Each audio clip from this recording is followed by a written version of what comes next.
Welcome to the Mrs. R Relevant Daily Draft Podcast, brought to you by The Draft Professor. The Draft Professor is a group of podcasters bringing you daily draft podcasts and is home to the only dynamic mock draft simulator which allows fans to mock draft against other fans. The Draft Professor Simulator features a first-round challenge, 5 unique one-round drafts. The Draft Professor Simulator features a second-round challenge, 10 unique 2-round drafts. All mock drafts are always picking against the fans and draft analysts which use the simulator. Every mock, every pick, every time. The Draft Professor also features ranked players functionality, where you can rank your favorite players at every position. Optionally, you can add tiers to your rankings to show what round you have the players graded in. The Draft Professor also features Draft a Team functionality, which allows users to snake draft a team of 22 players to demonstrate your my guys, compare player strengths, and discuss draft prospects in a way no other mock draft simulator can. Thank you for tuning in to the Mrs. R Relevant Daily Draft Podcast. This episode will begin shortly. Hey, well, welcome to the Mrs. R Relevant Daily Draft Podcast. This is your late Tuesday night edition with Parker and Drew. It is really good to see you guys. Drew, how are you? Great to be back. I'll always love to be on here in front of the camera whenever I can. I'm especially excited for tonight. I've been waiting on this episode for weeks. I got some flags to plant. I'm ready to get grilled for this list. I'm so ready to go. Oh, geez, buddy. This is going to be an event. Parker mumbling things under his breath as we are. I'm scared. I'm scared, Jim. I'm scared. Oh, well, the good news is that, first of all, you're a much larger human than me. So even if we were in the same room, you would have nothing about me to be scared of. But the good news is you're protected by your camera. I'm not going to be able to reach through and poke you. The most I can do is just laugh at you on the air. The camera in the distance is the only thing keeping my take safe nowadays, you know. So this is our second podcast of the night on offensive linemen. And the task that was given to Drew and Parker was to cover all offensive linemen that they have graded round 5 or better. Okay, and we have different grading scales, but round 5 or better could develop into an NFL starter or better. I know that there might be some interpretation of that, but Drew, you had one center, so we didn't make a list. Who is the one center? Who is the one center that you had? This is really, really strange center class. This feels so wrong to just not even have a graphic because I have one player in my top 175 at that position. And technically, Drew Kendall from Boston College is at like the very latest 5th round grade you can get from me. But I'd imagine he doesn't stay there by the time I'm all said and done. My one center is Jared Wilson. He's got a mid-second round grade right now. Exactly, Bill. We're grinding right now. So my one center is Jared Wilson. I think he's the lone light in this dreadful center class. He's a great athlete. He moves so well, so fluently. He's got pretty good anchor for being as small as he is too. Well, I say small relatively, but he's great athlete. Probably my favorite thing about him is he's a heat-seeking missile to second-level defenders. It's like he's got a GPS in his head running all the time to exactly where these guys are at all times on the field. DBs, hell, even third-level defenders when he gets up there, he doesn't miss on guys in the open field. Pretty solid punch, pretty solid power for a smaller frame guy who's mainly an athlete. He's not going to be, a big body guy in the middle. Strong lower halves, got great grip strength. Pretty technically advanced hands too. He's one of the better snatch trappers in this whole class, which is saying a lot because there's some good hand fighters in this class. But yeah, I think Jared Wilson is should be a day 2 pick, probably early on that side, if you ask me, just because of how dry this center class is. And I think he's an immediate starter. Yeah, and Parker, you want to talk about your centers? Yeah, I got to know what the beef is with Jake Majors first and foremost, because that guy is a dog. What are we doing here? We're already starting off on the wrong foot, Drew. I guess so. I didn't realize the centers were going to be the cause of conflict on this episode. I knew there was going to be some. I didn't think it was going to be the centers. I like Majors. And maybe it's just I need to watch more because I admittedly I didn't spend a whole lot of time on anybody else after the first game or two because I just didn't love what I saw. But I just a little bit more power from Majors. Again, maybe I watched the wrong games. I need to watch some more of that guy. But I didn't see anything that blew me away.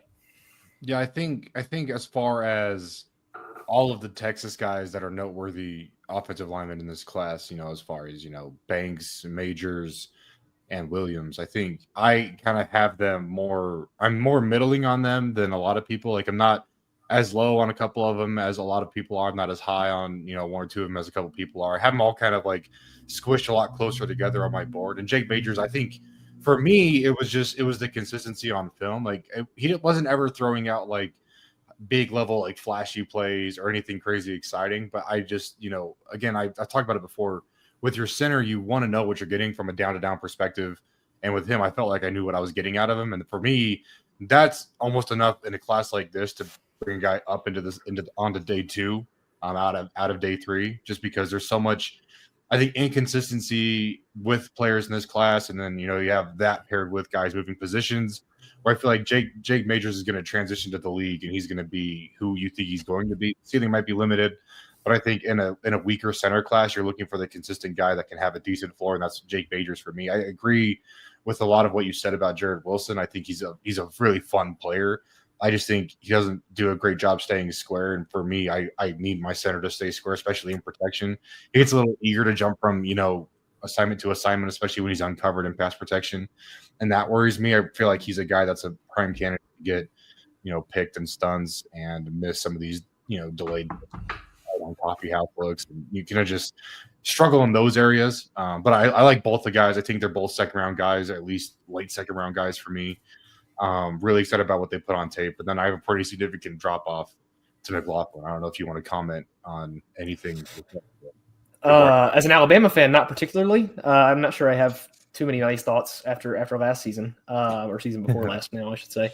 But yeah, I think I've got a 7 on McLaughlin, a 6 on Monheim, and a 6 on Majors right now. And I did not watch Connor Pay, so I can't speak to him too much. But yeah, I don't have too many nice thoughts, so I should probably just leave it to you on the rest of the center class. And I'll gear up for the rest. Well, this is a good warm-up because the next lists are going to be a lot better. But the centers were the first graphic I made, so that's why they were listed.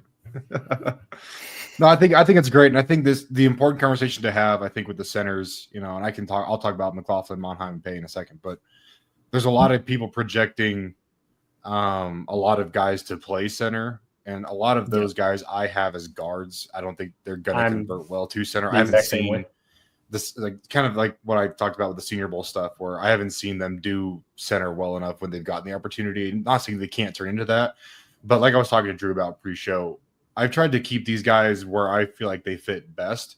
So I'm not saying they're exclusive to this position or this is all they can do. It's just I project them best at whatever position they landed on my board, and that's kind of important because of some of these other positions as well. But as far as McLaughlin goes, I'm a fan of what he does. I think he's inconsistent. Like I have day 3 grades on the last 3 guys on this list, and they're kind of spread out, so I wouldn't say they're relatively close either. But yeah, like I said, McLaughlin is just an inconsistency thing for me. I feel like the highs are really good. Like you feel good about what he puts on film as if you pull up like a highlight tape of him, but the lows are also just so deep where it's like, again, I don't know down to down what I'm going to get from you. And he's going to take a lot of, I think, technical refinement. I think there's a lot of his mentality that's good. There's a lot of the traits that you can like with him, but it's just the foundation technically is very weak in my opinion. So that's going to slide him down. He's just more of a project guy. Jonah Monheim has been a guy that's been up and down my board. Again, extremely inconsistent. But he's kind of the inverse where he has, I think, the technical foundation. Like his technique looks solid. He just struggles as far as the traits. Like, he's not a highly athletic guy. He's not going to test well. He's not a guy that just is a nasty finisher, a nasty player on the interior. He's just kind of a lukewarm, technically sound center, which there's nothing wrong with. But again, another guy I wouldn't take until day 3. And then I had to shout out the local kid, played local high schools, stayed at BYU. And that's not why I'm high on him, but I just think he's really solid. I think I like what he can do with his lower body. I think he's got a nice anchor. Where he struggles is hand fighting and flexibility. I feel like, again, on stuns, he's the pick guy. He's the guy who's gonna be able to trap with certain looks. And he's gonna buy it on certain looks as well. But overall, I think the biggest thing in his game was his anchor and pass protection, but he just struggled to move guys in the run game. But I like the upside he has as a pass protector. I think he can be really consistent at that spot. He just needs to really take a leap, it feels like, at times in the run game. But I think he's the lowest offensive lineman I have rated out of this group that we're going to talk about today, if I remember right. But I still have him in the 5th, just more back end of the 5th, and I can see him sliding further than that, even if it's UDFA. But I'd take him in the 5th personally. Cool.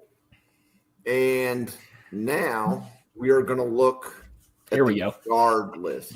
This is the meat and potatoes right here. This is interesting because this is the first time I've seen the graphics side by side, and I just realized that you have the top 3 guys identical. So Drew's list is on the left, and Parker's list, clearly with Parker's name on it, is on the right, in case that was not obvious to anybody looking at the screen. But Drew, you want to highlight why you have Tyler Booker as guard 1? Yeah, and I won't steal Parker's thunder too much here because I know he's a little bit earlier on Booker than I was. But first of all, great minds think alike. That's what they say. Top 3 being the same. I'm not surprised about that at all. Booker, yeah, he's so. I feel like he's right up there with like Emeka Egbuka is probably the safest pick in his whole draft, where you can pencil a guy in as a decade-long starter. Booker is going to come into an offense day 1 and be an immediate contributor in pass protection. He's going to be, like I said, a day 1 starter. He's so strong. He's got an immovable anchor. He's just a vacuum for any power rushers. They're not going to move him an inch. He's super technically advanced with his hands in pass protection.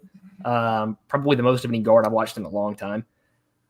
He's vice grips for hands too. He gets his hands on you and you're done. Your rep is over. He's such a strong lower half too. He just like I said, the anchor. He never moves in pass protection. I think my main gripes with him are as a run blocker. I think he can be kind of off balance sometimes. I think that's the place he has the most room to improve. But again, if I'm drafting a guy in the first round like Booker as a guard, the pass protection is what I'm loving there. You can work as a run guy. And also the main thing that I can't get with him is a puller. He pulls like he has a blindfold on. I don't understand what the disconnect is there. But it's like he closes his eyes when he pulls. And he's just kind of flailing his arms around. And I don't think I saw him connect on a single pull on any of the tape that I watched. And Ryan, I had Marcus Ware on my list, and I took him off right before because I didn't feel like I could watch enough. I had 1 game of Montana State, and I didn't feel like I could include the list if I didn't watch as many games. But he had an awesome Shrine Bowl, and I did like the 1 game I watched. So he probably should be on this list if I can get my hands on more film. But so, Parker, you have Booker at number 1, Donovan Jackson is number 2. You want to talk about why you have both of them at 1 and 2? Yeah, no, I think Drew hit the nail on the head with Booker. Not much to add there. His biggest flaw, what people complain about, is the stuff in the run game. But I think, like Drew said, he's got a workable profile there. But the floor as a pass protector, I think, is safer than any floor in this draft. I think player-wise, I think you know what you're going to get day 1 from Booker as a pass protector. The run game concerns are what they are. I think the way the NFL's gone with run schemes nowadays, it's kind of easy to slot a guy in. I think you can figure out he has the play strength, he has the athleticism, he has all of the traits to fit there. I don't honestly, like Drew said, it's kind of baffling to see why he struggles because I think he's great at the first level, but once he gets on the move or gets in space, it seems to fall apart for him. I think it's just a patience thing. I think he gets too eager to climb or too eager to get out in space where he can overrun things. And I don't think it's necessarily bad. It's just like when you're grading out the games, even as a coach, like you're grading that out. It's like, oh, I like to see something better from you here. You're kind of missing certain things. I think it's easily coachable in an off season. And like I talked about before, I think, when you have issues, when you look at certain players, for me, when you look at it and say, oh, I can fix that in an off season, I don't generally consider that too much of a concern. It's obviously a concern you need to fix it, but if I can correct it before he hits the field in year one, then I'm not going to really have that on my short list of red flags. That's why I think Booker is one of the safer picks in this draft, especially top 40. Donovan Jackson, his flex potential that he showed most of the season, I guess, at tackle is why he's high on my guard list, which is kind of funny to say. But I already thought he was a solid guard. I just kind of thought, he was a higher floor, lower ceiling guard. But then seeing him flex out gets you excited for what he's able to do at both positions and what he's able to provide a team. And that's why he jumped Will Campbell for me. Donovan, I just think, has a solid floor at both spots. He might have a higher ceiling as a guard, which isn't saying much because I think he's got a pretty low ceiling.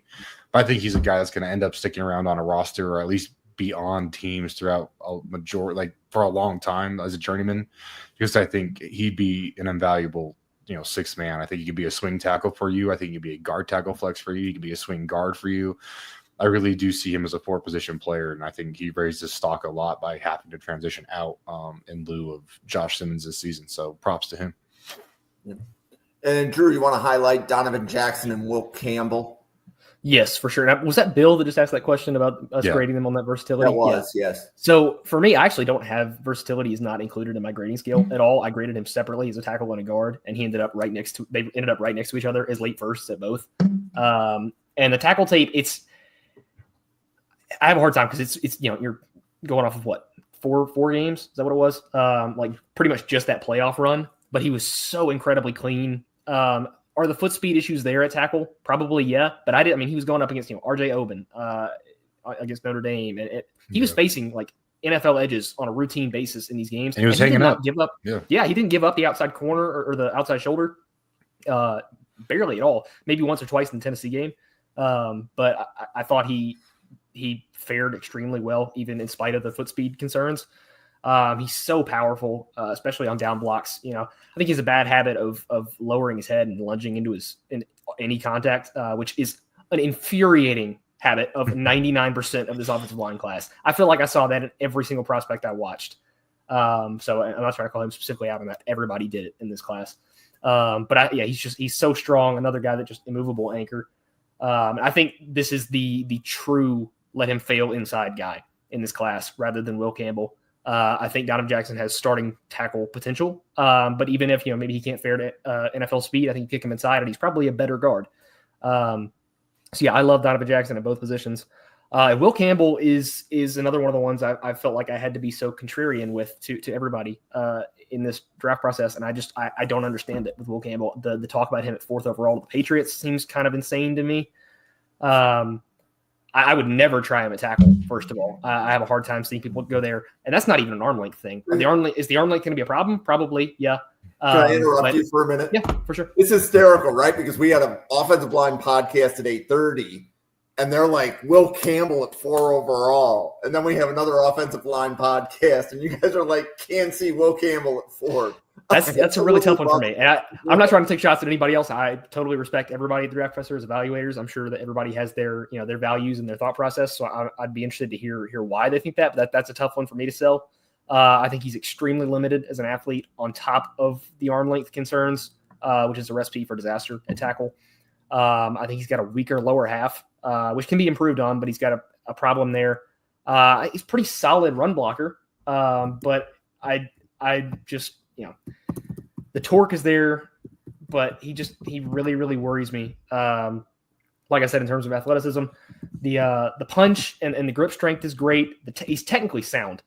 He's a strong player, but I just he's technically sound, but he's just so athletically limited that I don't think you can ever try him at tackle. I think he's going to be a really solid long-time starter at guard, though. Okay, so Parker, you can comment on Will Campbell as you need to, and then you have Jalen Rivers at 4 at guard. So talk about Campbell a little bit, and then Rivers.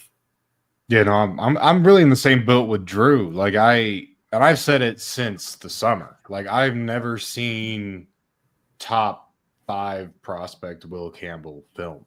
He doesn't have, and even in a weak class, stacking him up, he's not a first round guy compared to tackles we've seen in the past as far as just film goes, right? Like ignoring what they've done or what we think they'll do at the next level. Will Campbell never had film that stacked up with guys that we've seen go.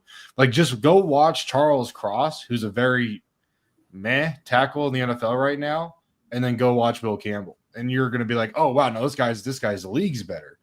And Charles Cross was a legitimate, I think he was at least a top 10 guy. He might have been or slightly earlier than that or close to top 5 yeah, guy. You're accurate. Yep. Yeah. In the draft. And so it's like, you go watch that guy and then go watch Will Campbell and then tell me that Will Campbell's a top 5 prospect. That's all I have on that topic, just because.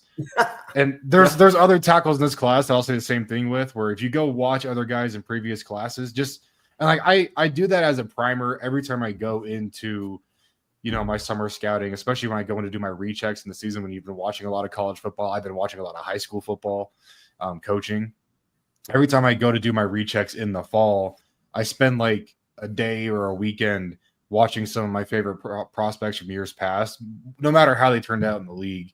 And then I always pull up a few guys that are top guys in the league that I might have missed on or I just didn't watch back then. I just go see what their film looks like, and then I jump into that position group. I do that by position, because I think it's important to kind of like restructure your viewing experience to like the level you should be watching from, because I work with 16, 17, 18-year-olds all week, and then watch college football on Saturday. I'm going to go and start watching these college prospects and be like, oh, wow, this guy's amazing. But that's really not always the case. But that's where I'm at with Will Campbell. I think if you go stack him up with other top 5 tackles, you'll understand why I don't see him as a top 5 tackle. But realistically, watching his film, the base is fine, but he gets peeled open, especially on inside moves so often in pass protection. Mm-hmm. It's a concern, especially at left tackle, but let alone just the tackle position in general. Like, he doesn't have a good anchor, in my opinion, I think. And then again, like I said, he gets peeled open on inside moves. And so when you see guys that get peeled open like that, then you want to see them have the strength to redirect guys across the line. Whereas I think Will Campbell, as one of the things I love most about Donovan Jackson, but their understanding of leverage and just like, keep my body between quarterback and defender. I think a lot of people can fall in love with that. Like, oh yeah, he's always in between the defender and the quarterback, but that doesn't matter when it's defender, you, and then the quarterback right behind you. That's still a bad rep. Even though you're in between the defender and the quarterback, that you're doing your job, that's not a win in my book. That's kind of where I struggle with him, where I just feel like he's got really loose hips. I feel like he's got a weak base. Like Drew said, the punch is fine. I think he's got good upper body strength. He keeps his head out of blocks, which I enjoy a lot. I think he's a great people mover in the run game. I think he succeeds at the second level. He's very patient at the second level in the run game. That's why I like him as a guard. I think he's going to be a very good guard at the next level. I don't see any level of success, which sounds hyperbolic and dramatic, but I don't see him having success as a tackle in the next level. I just think the bend's going to destroy him, because I think he shortens that corner a lot and does a good job of just, again, maintaining that leverage and forcing guys around the hoop, which is fine. But guys are going to learn that they can show speed on the outside and counter either with power or just with an inside move, and they're going to be able to open him up and win reps. And that's going to really, he's a guy that if he just goes in as a tackle only, he's going to get a lot of hate coming out of camp. Maybe not from the media, but just in general, just because I don't know if he's going to even succeed there. But Jalen Rivers is a guy that I need Drew to get hip to, apparently. Listen, I thought I was high on Rivers. I like Rivers. It was funny because I didn't realize. That's actually, first of all, that's a fair take or fair comeback, Drew, because I will definitely say both of you have Rivers, I think, higher than this is not the first offensive line show we've done. Okay?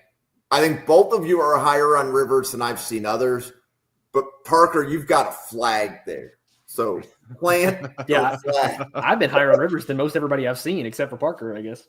I just even when I was putting this list together, I was like, because I added him a little later. I don't know, kind of reorganizing it, but I was like, oh no, I like him better than so and so. Oh no, I like him better than, and he just kept climbing the board. Yeah, and my grade for him is kind of just solid, but again, another guy where I think he's got true forward position flex. I know a lot of people talk about him as a center. I just would need to see him do it before I can truly say how I feel about that. But I think starting out day one, he's another guy that can go 4 positions. He can play both sides of the ball. He can play tackle and guard. I think he's a little less. What's the word?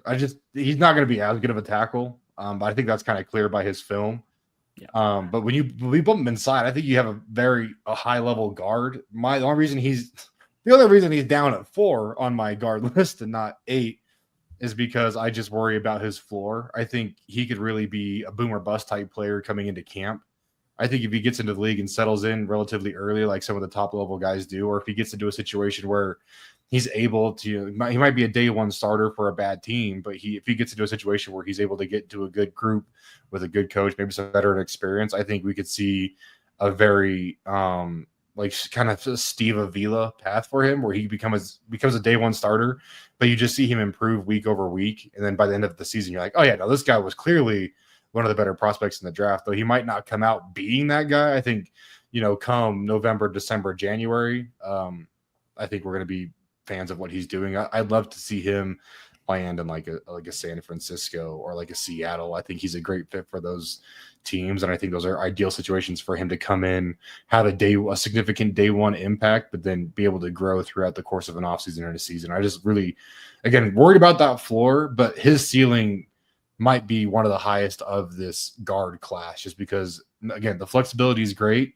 but what he's able to do on a down-to-down basis and what the flashes that he shows on his college tape, it's like, dude, I love watching this guy's film. I think he's a mauler. I think he's got that mentality that I love out of my offensive linemen.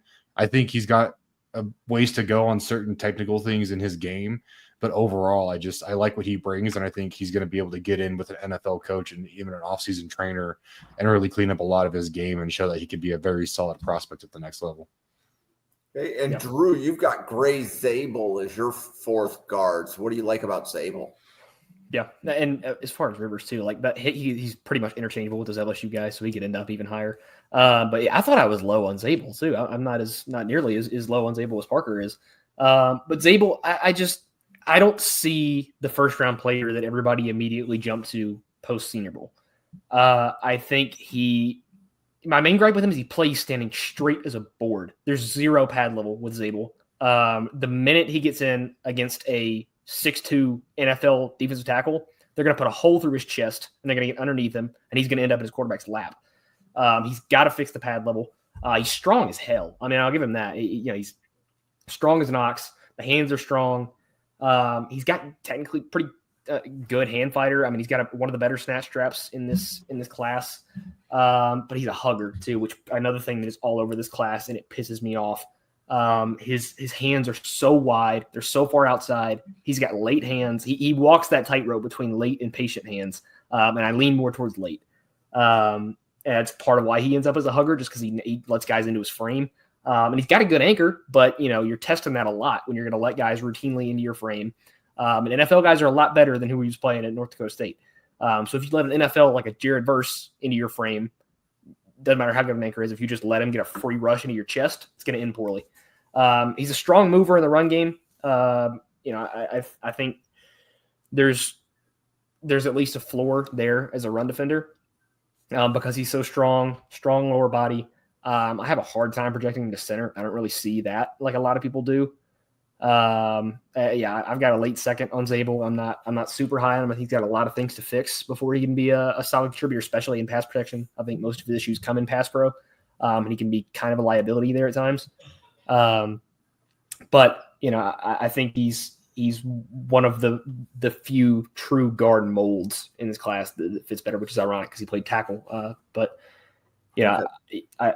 about it for him. So the 4th guard for you on your board, Drew, is late 2nd round. So where you're looking at Zabel, you're thinking it's a late round 2, top 64, top 75 type. Great. Yep. Mm-hmm. Okay. And Parker, your next guard is Tate Ratledge. Yeah, no, and I just touch on Zabel. The top 30 hype's insane to me. And I know he's got limited reps there, but he's not a center. I think his lower half is too weak for that, personally. And not a crazy knock, but he doesn't have a great anchor. I think North Dakota State got a great system going as far as we're going to get these tackles in that are going to project as great guards because they have bigger frames because they're tackles.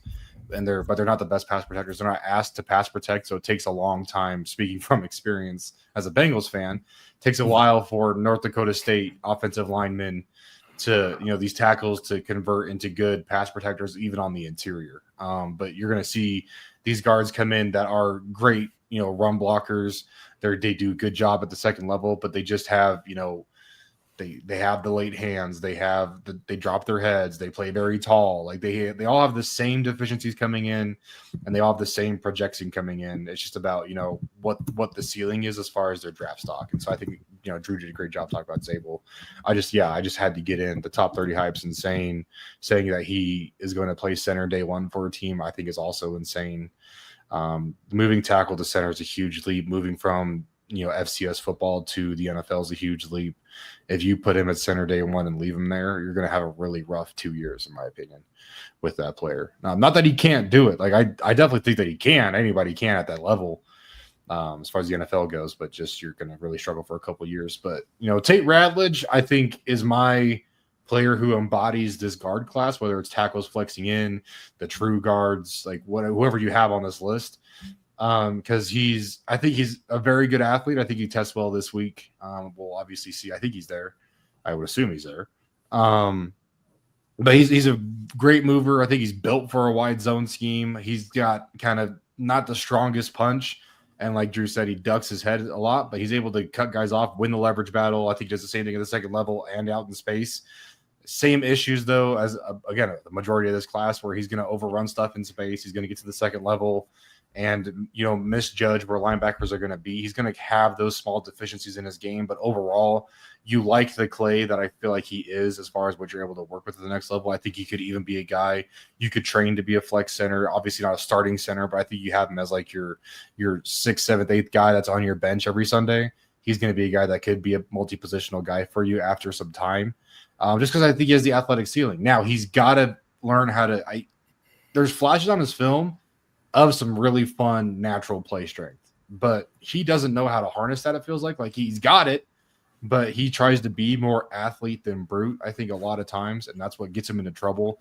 Is he tries to out athlete defensive linemen and linebackers, and there's times where he's just not able to do that. Though I think he's a good athlete, there's times where it would just serve him better to be a power player, and he doesn't really seem to know when to turn that gear on or switch his attack for certain defenders. But again, I think that's something that you maybe not coach up and correct all the way in a season, but I think that's something you can get to, day one of the season, have him be active on your bench as an NFL team and feel confident that he's going to be able to go out onto the field if need be and perform at a high level. But that's why I have him in that, later day 3 range, just because I think he goes earlier than my famous, 4th round. You have traits but aren't very good bucket. I think he's better than that tier of player. But I don't think he's far off from that, just because I do think he has a lot of fun technical things that he does. I think he's a good hand fighter. But mostly what excites me about him is his traits and what he's been able to put on tape as far as being an athlete. I think he's a little bit more of a project than I'd like out of a round 3 guy, but in a class like this, I think that's where he lands. Okay. And then Drew, Wyatt Milam from West Virginia is your 5th guard. So what do you like about him? Yeah, Milam was another kind of frustrating watch because I think he's one of the higher ceiling guys on this guard list. He's a good athlete. At least he has the potential to be. I think he's got the same, foot speed and pocket range issues that all these tackles kicking inside do. But I think as far as straight line athleticism goes, he's better than a lot of guys on this list. I think he's strong too, upper and lower body. He's got a lot of muscle. Which is why it's so frustrating that he uses his head as a battering ram every single rep. And I don't understand why. These guys are going to end up with neck injuries before the end of their rookie contract because every single one of them wants to initiate contact with the crown of their head down. And not only do I hate it from a safety perspective, you constantly get push-pulled. You constantly get swim moves as a problem. You just flat out whiff half the time on second-level blocks because you're trying to dip your head into a linebacker. But I mean, I think he's another guy that's a pretty good hand user. He's a good hand fighter. He's got a couple snatch traps on his tape, too, that are nice. He had a couple reps against ACC guys, not the strongest guys in the world. But when these lanky rushers will expose their chest on an inside counter trying to cross his face, he'll blast them about 7 yards. So he's got a powerful punch. I think he's got – like I said, the pocket range issues. This is more tackle is going to be masked when he kicks inside. but he's got to really sell out against speed, and he doesn't mirror very well. But I think there's athleticism to tap into there. So he's got a good blend of power and athleticism. He's got a nice frame, good enough hands, solid foundation to build off of. I think if you can break him of some of his bad habits and tap into some of that athleticism he has, he could be a high-end starter at guard for a pretty long time. Okay, and then Parker, your next guard was Emory Jones from LSU. Yeah, no, talking about tackles moving in, I think it's a great point. The reason, and there's a lot of people that pick a lot of different reasons to do this, but for me, when I'm bumping a tackle inside, it's range issues because you can totally mask that as a guard. It's not a length thing, it's not a height thing, it's not a weight thing, it's not like it's mostly for me.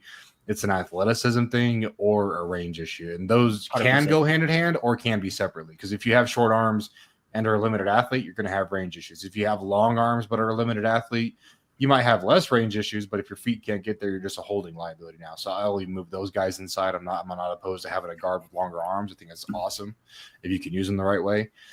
But kind of Emory Jones and Wyatt Milam, I think you and I see as the same player. Where I just worry. I think to start off, I think we're at the point now on my list where from 5 down on my list, I wish I could see all of these guys get reps against Aeneas Peebles because I think they all have issues as far as I'm going to duck into this guy and just try to out. And I think Aeneas Peebles kicks every one of their asses, to be honest with you. And I think Aeneas Peebles really gets to work on a lot of these guys. And that's the thing that's funny because I think he's slotted later than some of these guards, but I think he's a lot more of a problem for the guys that are coming out in this guard class than even some of these high-end D tackles. But if you want good film, that's like not against a guy that has first, second round hype for a lot of people, but is going to give a lot of interior defensive lineman problems. Try and find film against Peebles because that's what he specializes in. I think he can get kind of beat, and I know this is not a D tackle podcast, but I think you can get kind of beat by some of these more physical guys that know how to keep their head out, know how to have patient hands, patient feet. That's what beats him. And I think a lot of these guys that we're going to start talking about now don't have those things. And that's really the only issue. I see a lot of them similarly. That's really one of the only issues you're going to see coming out of these guys into the next level is, are they going to be able to get their head out? Are they going to be able to have patient hands or initiate contact early enough, but tight, not wide, where they can win those battles early and shut them down? I think a lot of these guards lose late or lose early, but win late if they can. And Emory Jones is the perfect example of that, where he's got, I think, good hand placement when he's able to punch when he wants to punch. When Emory Jones is in a position where he can dictate the rush, dictate protection, dictate engagement in the run game, knows what's going on, can get the jump on a defender, he might be one of the best players in this class as far as guards go. But when he's, gets beat or gets a move that he doesn't expect, which this sounds very dumb, but I promise it makes sense. But when he gets the counters that he's not ready for or stuff that just counters what he's strong at, like his misses are bad. Like when he's getting beat, he's flopping around, he's reaching at guys, he's trying to grab guys late. Like his losses are really bad, but his wins, like he looks dominant at times. And that's, again, that variability I just don't feel comfortable with, and I have to slide him down. Again, I've always been a floor guy, always will be a floor guy, and I just think his floor is so low personally. And that's why I bump him into guard, because hopefully at guard you can hide a few of those deficiencies and just naturally make him a better player. I think he's got a higher floor as a guard, but he's got issues you have to work on him with. I think he's a slide side guard, so you want to put him, maybe next to the tackle you don't trust on an island. But I think he's great at working together with, obviously, his guards at LSU. But I think he's going to be great at working and handing off stunts. I think he does a great job of staying square. I think he does a great job of keeping his head on a swivel and identifying what's going on. He's able to identify exotic looks as a tackle. I think he does all of that really well. Like the mental stuff, I think, is there. But it feels like his mind moves faster than his feet, moves faster than his hands at times, and he just is very disjointed. And I think he's just, again, more of a project. I still think he's a day 2 guy. I think he goes a lot earlier than I would personally take him. I don't hate his game. I like his game. But if I'm looking at this from the perspective of a GM, and I always say if I'm looking at these prospects, it's like, hey, what's this guy going to do for me the first game of the season in September? I don't see this guy being on the field for that first game. I could see him potentially being on the sideline, being a top 8 guy, but I don't see him having an instant impact. I think teams are going to struggle on how they can use him. I think it's safe to say I see him like I saw Latham last year, almost like a Latham light, where I don't think he's got the heavy feet, but that's a good and bad thing. Like, I don't think he anchors as well as Latham did, but he moves a lot better in the run game. But I think he's got a lot of the same deficiencies where it looks like he knows what he's supposed to be doing, but he just can't get his body there. That's why he slid down my board. Yep. Okay. And then, Drew, there's two players I'd like you to highlight. One is Miles Frazier, and the other is Luke Kandra, because those are two players that are not on Parker's list. And then I think everybody else on your list will be covered. So Miles Frazier, Luke Kandra. Yes, and I'm sure Parker's going to hit on my main points about Jonas Savaiinaea, but I'd love to follow that up too whenever he gets to him. But as far as Miles Frazier, and these are both guys we actually talked about on my first podcast with Parker as scouting reports.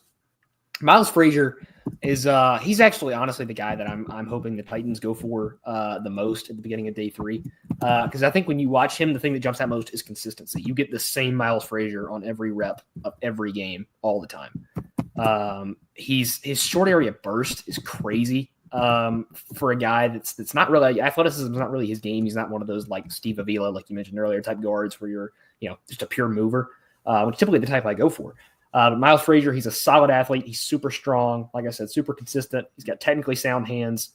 And you blink and he's at the next level, or the lateral quickness, you blink and he's sliding with guys. His feet are a lot quicker than most people give him credit for. I think he's got an extremely high floor because of those reasons. Just very technically sound. I don't know how high the ceiling is necessarily with Frazier. But I think that's a guy you draft to come in and be a day one starter. He's solid in both pass protection and the run game. And I just think that he's incredibly solid at everything, very well rounded. And then as far as Luke Kandra goes, Kandra, I flipped back and forth between a 5th and a 6th on him for a while. And I know some people have him like in the 3rd and like near their top 50s. And I can't quite get that high, again, because I just really, really struggle with guys that are limited athletes. You better be really, really good, or really, really strong, I should say, like Jalen Rivers, for example. If you're going to be a limited athlete, you better be Jalen Rivers for me to like you. Kandra, I like that. Yeah. It's just like he's, I don't think the hands are bad, but they're not good enough to make up for how limited he is.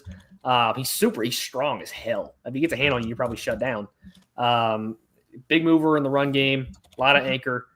But he's just he's never going to be able to mirror. He's never going to be able to keep up with speed. He can't track at the second level if he can even get to the second level, like I said, with the athleticism concerns. So I think this guy could be, a potential contributor at some point just because he has the raw power.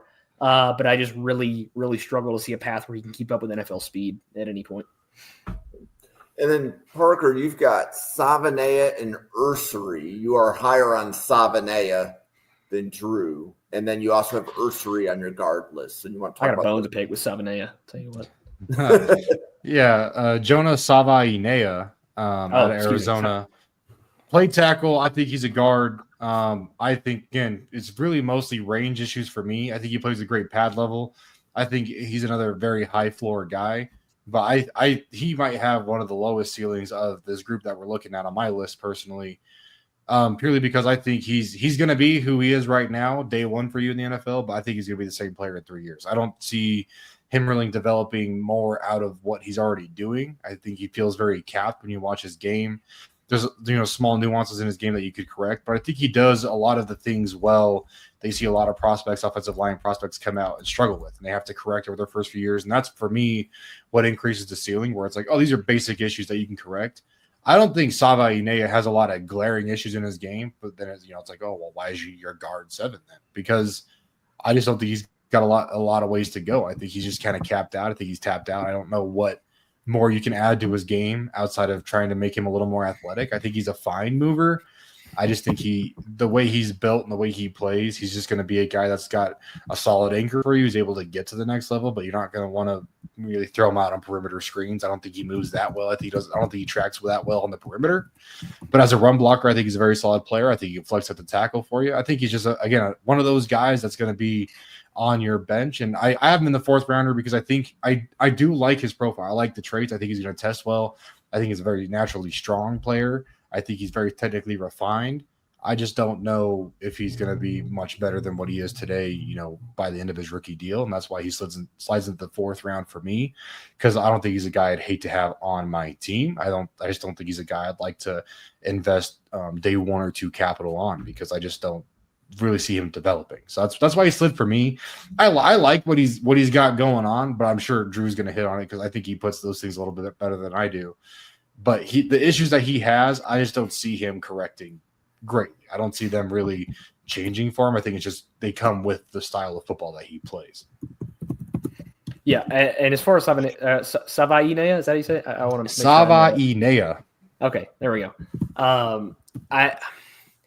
I really, really don't like labeling guys as low effort or low motor because I don't know these guys as people. I don't get to sit down with them in an interview. So I think it's kind of dangerous and just flat out disrespectful to label guys as that way. But if I was going to do it off of anyone's tape, it's his.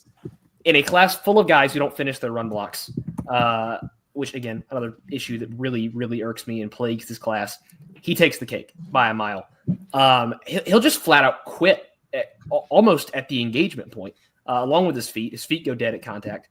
I think Parker framed a lot of his pros well, probably nicer than I could have.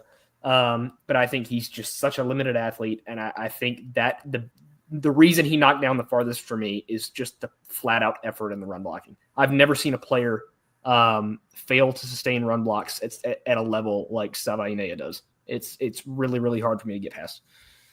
One of the biggest things for most positions, but especially box positions, like I call them front 7, front 5s, front 9s, is motor and finish, right? Like, how far are you taking plays? Are you running down plays, offensively or defensively? Are you getting down the field? How often are you not only finishing blocks, but attempting to finish, taking advantage of opportunities? That's why I think a lot of people don't. They'll see pancakes, and those are great, but if you're not hitting a pancake, you're not considered a finisher.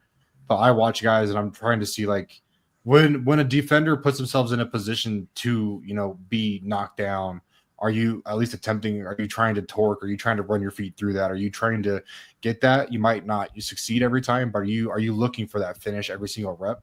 And he graded so low on that scale for me, just because, like I said, I like you said perfectly. I just think he's a great fit for a wide zone team. He has a very good understanding of leverage. He's going to beat guys to the spot more often than not, but he's just not going to be a guy that's going to take you 7, 8, 9, 10, 11, 12 yards downfield. He's not going to be a guy that's going to drive you against the grain or try and put you in the dirt. He's just going to be a guy that wins the leverage battle and hopes the play gets behind him. He's going to be a guy that gets, flipped, creates good rushing lanes, can anchor well in the run and pass, but he's just not going to create massive running lanes. He's just going to create the lane he needs to and hope his teammates can help finish the job for him. And that's why I think he does a good job on the interior at the next level, because he's more of just a role player as a guard. In my opinion, obviously he didn't do that in college, but I think when you see his game and translate it to guard, he's a great guy that if you put between, a solid guard and center, that could be a really strong side of the line for you. But if you put between, a weaker guy at either of those positions, you're going to see a lot of early issues, not necessarily from him, but he's not going to make anybody around him play better. He's just going to, not be a problem for you. And that's, again, I think he's a great early day 3 pick. I think that's where those guys should go.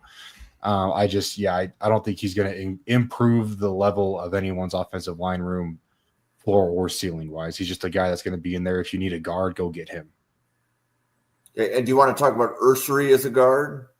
Yeah. I mean, really, it's a lot of the same things. I think bigger frame, obviously. I like the arm length better. I think, the measurements might end up being close, but Ursary uses his length a lot better as a tackle, and I think that translates great as a guard.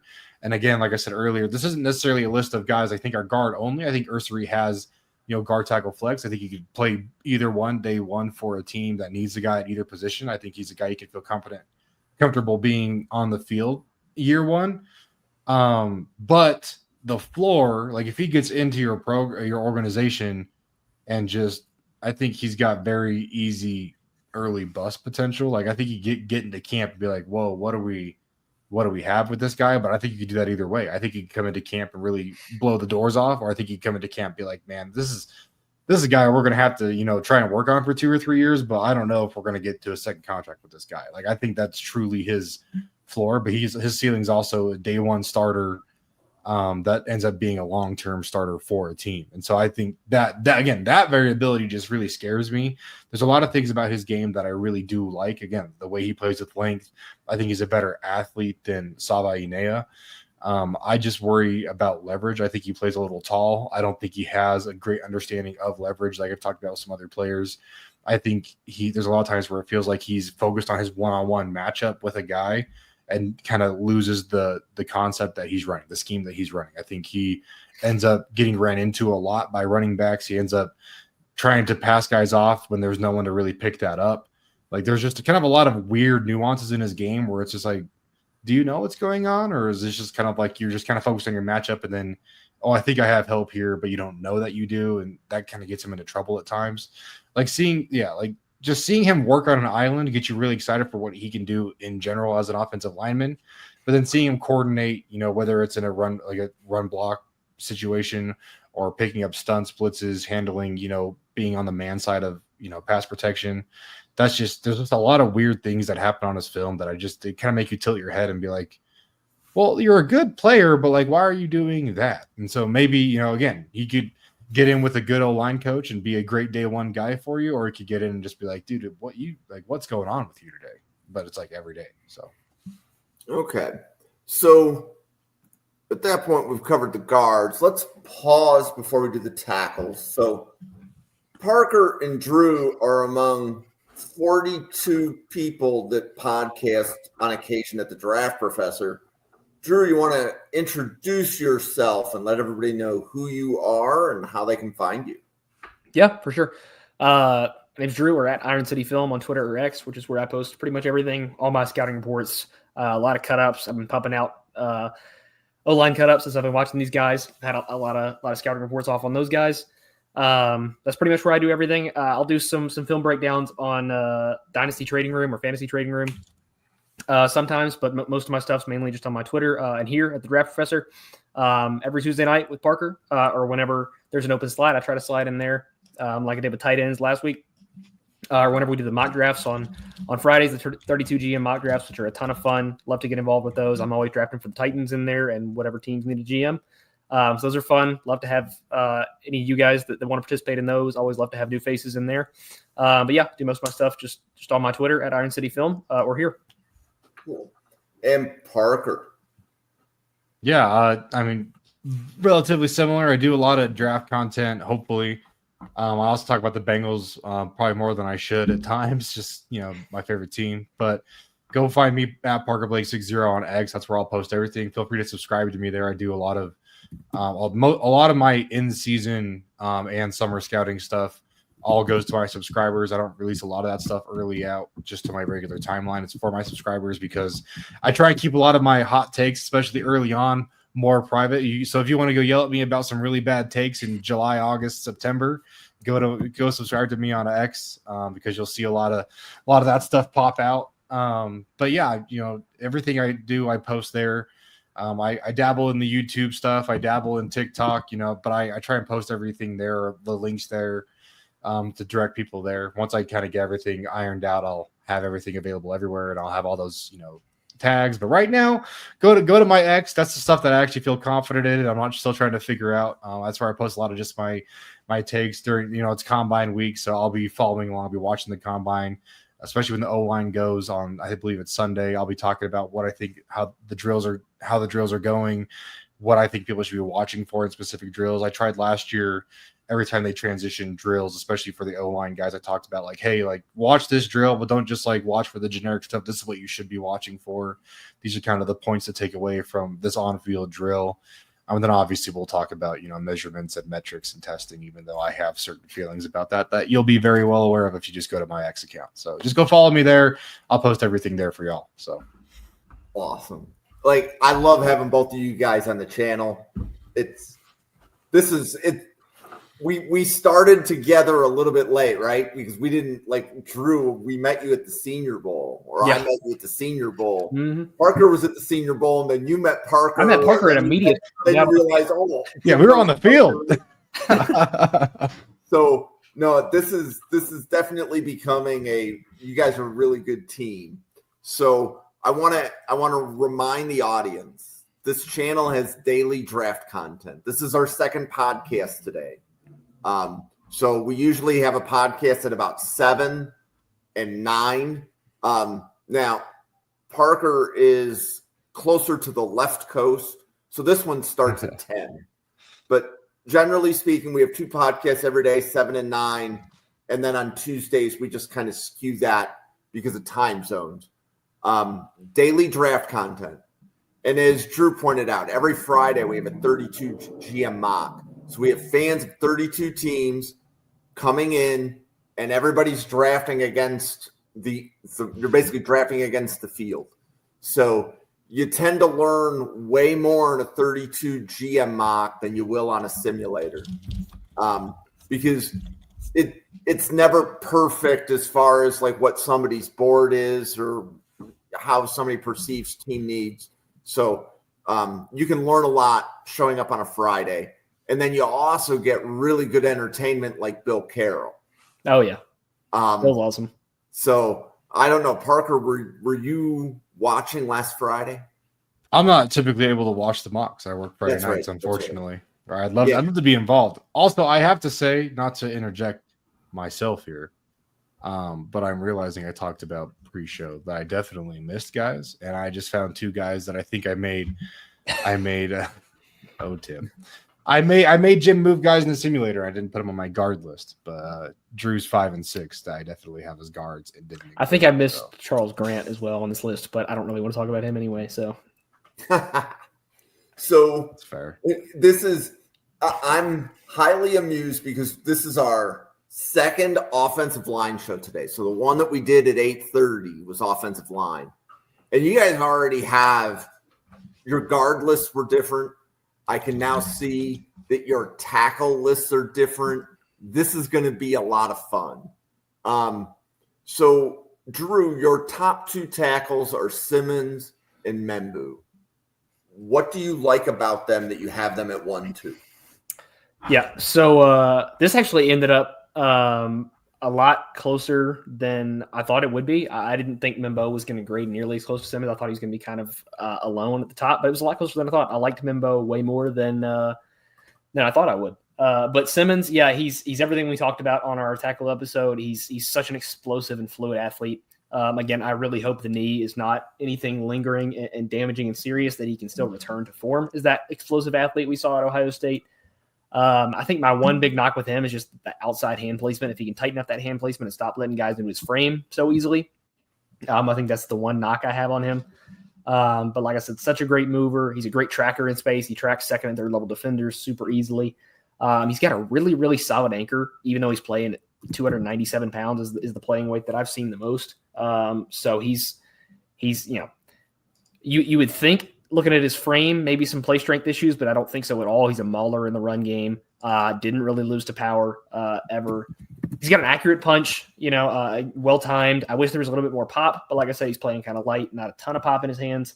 But he's very technically sound, super light on his feet. He's never going to get beat by an inside counter. He mirrors inside so well. So I think, again, hopefully I don't have very tapped in medical information, but if he leaves this week in Indy with clean medicals, this guy's a top 10 player on my board. I think he should be a top 5 pick in the draft. He's awesome. And M'Boue is awesome, dude. This guy rocks. He's crushing power on down blocks. I would never want to be in the receiving end of an Armand M'Boue down block. He will split guys in 2. Again, one of the few blockers in this whole class that will actually finish his run blocks. I love to see that. He gets after guys. He wants to finish up with an exclamation point. I think Armand M'Boue could reach block the sun if you asked him to. Also, there's not a single thing in the universe Armand M'Boue could not hit the outside shoulder on a reach block with. This guy is who you want in wide zone. He will get after anybody on a reach block. And I know some people have been talking about him as a guard. I don't see it. I think the foot speed, Are there concerns here and there? Maybe, yeah, but I don't think it's near bad enough to kick him inside with how high his potential is at tackle. He's got such a strong punch, really jarring two-hand punch. Not a lot of variance in his punch. He kind of wants to just stick with that two-hand right there. But it works. If it ain't broke, don't fix it. Plays really balanced, good base, good leverage, good pad level. Pretty advanced hand fighter as well. I think M'Bo, I think Daniel Jeremiah's had him in the top 15 on the past two mocks. I'd be really surprised to see him fall out of that. And I think it's well deserved. I think he's a day one starter and a guy with really high ceiling at tackle. And Parker, same two players, Simmons and M'Bo. You have them at 1-2 for tackles. So what do you like about them? Yeah, M'Bo, I agree with Drew 100%. I think he filled the crater that was the 1-2 jump in this tackle group. I probably don't have him as high as it sounds like Drew probably has him on his overall board. But I do like a lot of his game. I do think he's, instead of being the guard that can flex a tackle, he's the tackle that can also play guard for you. But he's a guy that you definitely let fail outside. I don't think he will. I do think it's funny, Drew being the wide zone guy. I'm more of a gap scheme guy personally. But my favorite part about what M'Bo does on the perimeter isn't necessarily how he's able to reach guys, get to the outside shoulder, because he's a two-handed puncher, which I hate. I think if you would just maximize using that backside arm and get to the front side shoulder, you'd probably be a much more successful reach blocker. However, the power that he's able to generate and the motor he has, he's able to run his feet through blocks. When he gets to the outside shoulder, or even squares up with these guys on the perimeter in a wide zone scheme, the ability he has to take those guys vertically and, again, look for the finish, look to just take this guy home with his own two hands, I think is really what opens up that perimeter for the Missouri rushing attack. Like, he was able to just create wide perimeter rushing lanes and just say, hey, if you want to come outside, that's fine. You can go anywhere you want. And then, like Drew said, he just runs his feet straight through defensive tackles. Looks like he has no intent to block the D tackle in a good way, where he's running to the linebacker through the defensive tackle's shoulder and just the defensive tackle's in his way. And he makes sure that he is no longer in his way after a couple steps. Great upper body strength, great base, great lower half strength. One of the more solid profiles from a natural, athleticism and strength perspective. I don't love kicking him inside because I think he plays a little wide with his hands.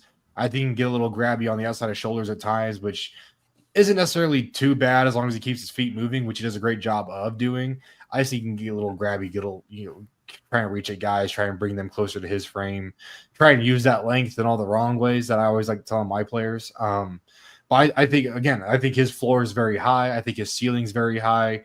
He can have positional flexibility for you, but go throw him at tackle. I think this is a great guy. Look, like, just for teams that need more than one offensive lineman, which is most of the league, M'Bo should be high on your board because you can bring him in and he's going to have a day one impact for a team. I've talked about how much I love Josh Simmons. I don't think he's on that level where he's going to come in and really be a staple for probably a struggling team. But I think if M'Bo can get into a group that already has a piece or maybe two pieces on their offensive line they feel good about, he's going to just really spike the level of that group. I think, again, a great fit for the Seattle situation, a great fit, for a team like the Panthers who's looking for more youth that they can hit on. What I worry about with him is him going through a situation where he needs to be the staple guy. I don't think he's built for that. I don't think he's the guy that's going to come in and be a franchise, tackle for you. I think he'd be a long-term tackle for you, but I just don't think he's going to be that caliber of player necessarily. But I like what he does. I think he can fit a variety of schemes, though I think he'd be, better in a wide zone look. I worry about what he does as far as being isolated in gap scheme stuff. I just think, again, he gets a little wide. I think you end up with a lot of holding calls from guys trying to knife in on him.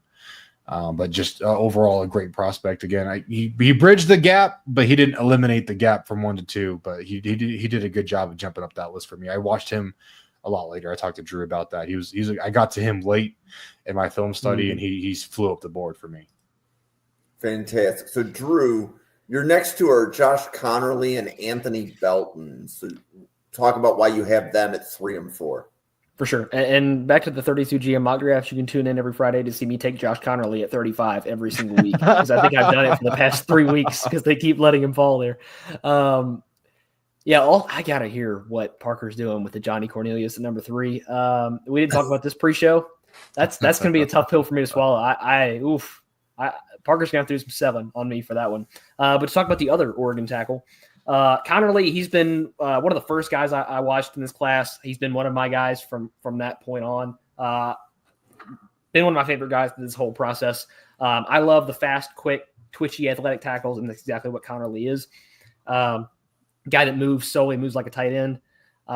He's, one of the more, I don't know that I'd say the most technically advanced with his hands, but he's right up there. Great hand usage. One of the only guys in this class that varies his punch usage. I think that's going to be a really valuable asset to him when he gets to the league. Is that the thing that guys don't really have at his age or this stage in their careers? He's already, looks like a veteran in that way. I think he's a pretty good run blocker, despite having some play strength concerns. Which kind of gives me hope because there's some major anchor issues. I'm not going to pretend like there aren't. He'll get ran through sometimes the chest like he did at the Senior Bowl, that infamous rep against Mike Green. But I think he's clearly got some strength in the run game. So I think there's hope for the anchor to improve. And I think he's just got infinite pocket range. He's never going to get beat on the inside of the B gap. He's got such great mirror skills.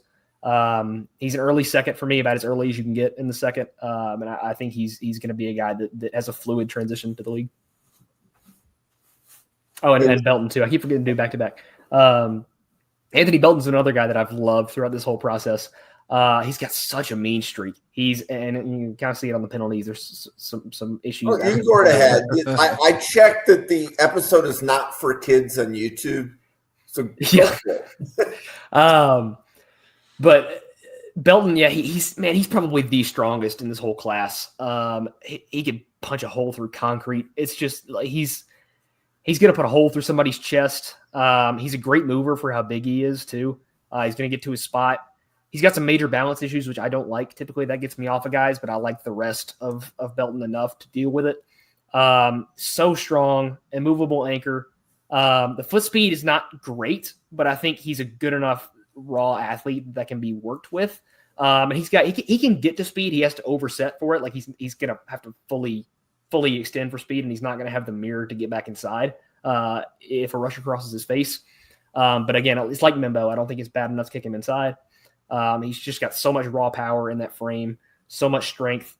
You can work on the balance issues a little bit. I think this is a long-time starter at tackle too. And I got a second-round grade on him as well. And then the controversial pick, at least in the chat, is a Johnny Cornelius and then Kelvin Banks, Parker. Yeah, no, I put Cornelius high for a reason. I came into this wanting to do this sell job. So I think I'm not going to have Cornelius as my tackle 3 on my board, but I wanted to bring this perspective in this conversation. If you look at these Oregon tackles side by side, I mean, very easy to do. They play all of the same games together. But if you watch them, they bring polarizingly different styles of offensive tackle play to the field, which is why I think they played their respective positions. Connor Lee's going to be the guy that consensus likes better because he's the quick twitch guy. He's the good mover. He's athletic. He wins to his spot. He flies around at the second level. Cornelius is the more physical, less athletic bruiser. Like I think Cornelius, you bump inside could be really fun, but I think you bump him over to right tackle because they were right and left. I have this back. I have this right. I have this right. You bump him over to the right side and you just let him be a bruiser in the run game. I think you're going to get a really high level of play out of him. Now, if you put him in a wide zone scheme, you're going to have some struggles with him on the perimeter. Just leave him on, bump into the interior and just let it be. But what I think he brings is a high level of finish and a high level of physicality. The technique, the foundation that he has there has a ways to go. I'm not gonna lie about that. That's why he's lower on my board. But why I wanted to put him in this conversation again, I think he brings what Connor Lee doesn't. I don't think Connor Lee is a great finisher. I don't think Connor Lee has great upper body play strength. I think he's got it there in the lower half. I think he moves his feet fine enough as a tackle. I don't think he has range issues. I think he can perform well at the second level. But I think Cornelius is going to be a people mover for you. He's going to relocate defensive ends. He's going to crush defensive tackles. He's going to get in the face of linebackers. And by, the second, third, fourth quarter, they're going to be trying to avoid him when they see him climbing. I just think he kind of brings that demeanor that you'd see with a guard, but he brings it in such a bigger frame, and he's able to still move and eliminate range, from some of these speed rushers on the perimeter with what I feel like is a very strong upper half. Like he gets a hand on you, it could just be a punch and kind of bring that hand back in. As one of his, I think he likes that move better than most in his pass protection arsenal, where he sets out, kind of gives you a punch on the inside shoulder and then resets and lets you have to gather back to him. I just think he does a great job of hiding the deficiencies in his game, and that's why I wanted to put him higher on this list, because I think it'd be very easy for an offensive line coach or a guy that scouts offensive linemen to say, I see this guy being a great fit in our scheme and for what we're trying to do offensively, and moving him up the board for those reasons. So I just wanted to kind of talk to that point where he'll be lower than a lot of these, maybe not a lot of these guys, but some of these guys on my personal list. But if you have a scheme fit for him, or you're only missing a piece or two on your offensive line, he's a guy that you can bring in. Like, he's a guy that I'd be interested to see the Chiefs take a swing on in maybe the second round, third round, purely because I think you bring him in next to a really solid guard. I think you can get a very, very high level of play out of him. But if you put him into kind of a crumpling unit, he's not going to improve it by himself. I think I talked about that with a couple of these guards. He's not a floor raiser, ceiling raiser on his own. But if you get him into a situation where he can kind of lean on his guard at times, especially with some more exotic looks, I think he's going to be a very high level player. So that's the conversation I wanted to have. Okay, and then you have Kelvin Banks as well. Yeah, I have Kelvin Banks at 5. I'm not high on him, but I'm also not stubborn. I can see the upside with him. I do see the pros to his game. He's just not a tackle that I'm going to like personally, but I didn't want to let that affect my ranking of him. My own personal bias plummet him down my board unrealistically. I tried to keep these semi-realistic, and I figured if I was taking Cornelius to 3 so I could rant about him for a little bit, I had to leave Kelvin Banks a little higher. So, but I definitely see the vision. Big frame. I think he's a decent mover in space. The balance issues just kill me with him. I feel like he's always trying to just grab guys and lean on guys and use that mass, use that, I think, what some people perceive as strength, but really I think is just, kind of what the size he's working with, where he gets hands on and just tries to pressure people around the pocket. I worry what he's going to do against bendier guys. And I know people talk about how he's got film against him. And I think if you watch that film and you come away thinking that he's good against bend, flexibility, and athleticism, then we have to watch the film together so you can show me, because I don't see it. I do think he does a great job on down blocks. I think he does a great job of walling off linebackers. I think he moves fine enough. I think he tests fine for his size this week. But overall, I worry about him on the perimeter in the screen game, which Texas likes to use him quite a bit on. I worry about him with some of these more athletic linebackers that are going to be better at knifing underneath, because I don't think he has great lateral quickness. I think he uses his length a lot to really mitigate that deficiency in his game. He tries to use his hands to cut guys off, which is why people like arm length to tackle. I just prefer more technicians. I like the guys that can move well and understand leverage, where I feel like Kelvin Banks has really just relied on his ability to eat space to be a successful tackle. And I've just seen too many guys go to the league and fail doing that. I've seen a lot of guys succeed. I think, that was one of the reasons I was lower on Darrisaw than consensus, Christian Darrisaw out in Minnesota. And I think I've just accepted that I'm okay missing on those tackles, because I'll go hit on the Josh Simmons style guys, some of the guys we'll talk about later on in this list, but I'm okay missing on some of these big bodies that don't move well in space. Like they're fine. Again, I think he's going to test fine. I think he moves fine. The film looks okay, but when people try and sell me on that he's quick and athletic, I just don't see it. So that's why he slid for me. Okay, and then Drew, you have Logan Brown and Marcus Bowe at 5 and 6. So what do you like about them that you have them either really high or you have them on your list and Parker doesn't even have, in the case of Logan Brown? Yeah. Did you have them on your guard list, Parker? Yeah, Brown and Bowe and Ursery are all guards for me. Like I said, I just missed them. They must not have gotten switched over. But I have them as guards. They're top 175 guards for me. That's where I'm at. Got it. So Parker, talk about Brown and Bowe. So for the record, I've got like mid to high second round grades on both these guys. So I love both of these guys. And this is the one where I'm so far like batshit off consensus that it's just like I'm on my own island, then I'm okay with it at this point. Because if I had to pick one, like my guy out of my guys, it's Logan Brown. Bar none, my favorite player in this whole draft class. I could spend 2 hours here alone talking about Logan Brown. I understand why people are hesitant with him. Very small sample size, only 1 year starter at Kansas. Very few true pass sets in that Kansas offense. It was not very translatable. But my God, did he make the most of those true pass sets? This guy is, I would venture to say, probably the most explosive athlete right there with pre-injury Josh Simmons in this whole tackle class, probably this whole offensive line class. And he's fluid as well as being explosive, which is a rare combination for me at offensive tackle that you don't really see that often. He's incredibly advanced with his hand usage, got a great snatch trap, again, which is not something you see for a 1 year starter often. He's got a lot of raw power. He's a bulldozer in the run game. I put out a cut up of him on Twitter this morning. The Kansas State game alone was almost a 2-minute cut up, purely from run block highlights, because he's just clotheslining guys left and right. That was the best, easily my favorite game of film I've watched this entire cycle was him against Kansas State. He's constant bulldozer in the run game.